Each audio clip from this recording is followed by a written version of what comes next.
To finish the raw edges of a seam, you are going to want to press the seam. Now you can press a seam a couple of different ways. First, you can press your seam open and sew the raw edges on each side. This will create less bulk. So you would zigzag stitch this edge and you would zigzag stitch this edge.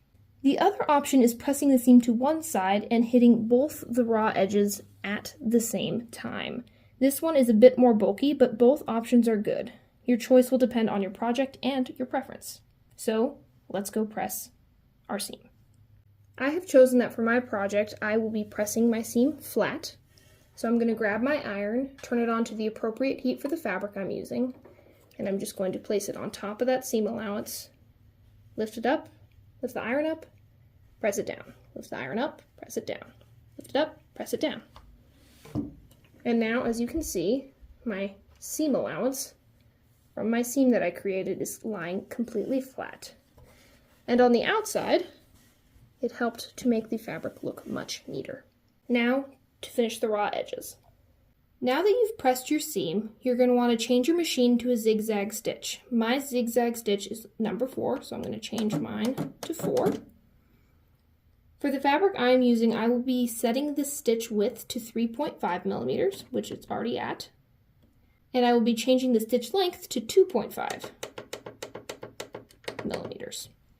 This zigzag stitch width and length is good for a lot of different medium weight fabrics.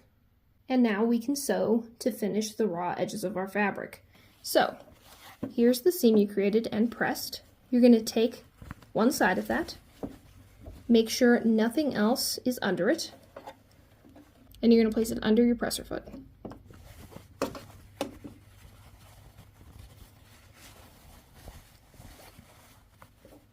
Next, you're going to adjust the fabric so the needle swings onto the fabric on one side and just off the raw edge on the other side. This allows the zigzag stitch to wrap around the edge of your fabric to ensure it does not fray.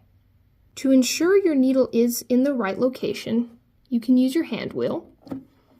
And as you can see, mine is hitting my fabric. I want it to swing just off the outside edge, so I'm going to lift up my presser foot a little bit and slide my fabric. It's still hitting, so I'm going to move it over just a little bit more. And now it is swinging just off the edge of my fabric, so it's not going into my fabric, it's swinging just off the edge of it. Now that you've lined up your fabric, you're going to want to make sure it stays in this position the whole time, so you're going to want to sew straight, and you're going to want to sew all the way down the raw edge. So your fabric's landing just on the outside of the fabric, and then just on the inside of the fabric.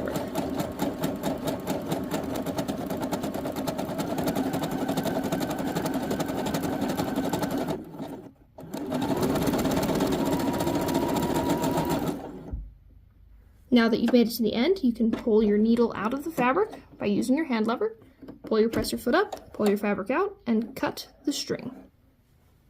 You're going to want to do the same thing to the other side of your raw edge because we pressed our seam open. You're going to line up your fabric, make sure the needle's falling just on the outside edge and not going onto the fabric, but just off of it and then going back onto it.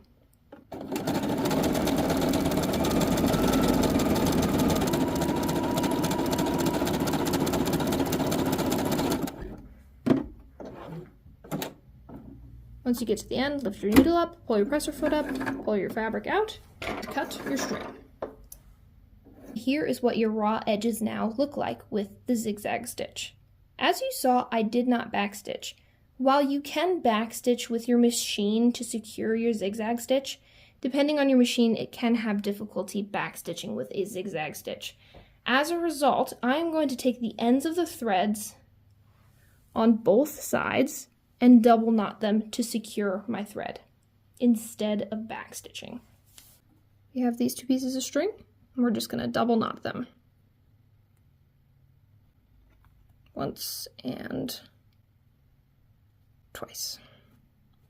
And that is now secure. And you're going to do that on this side, and you're going to do it on this side and this side. Once you do that, your raw edges are finished, and you do not have to worry about them fraying in your washer when you wash your finished product.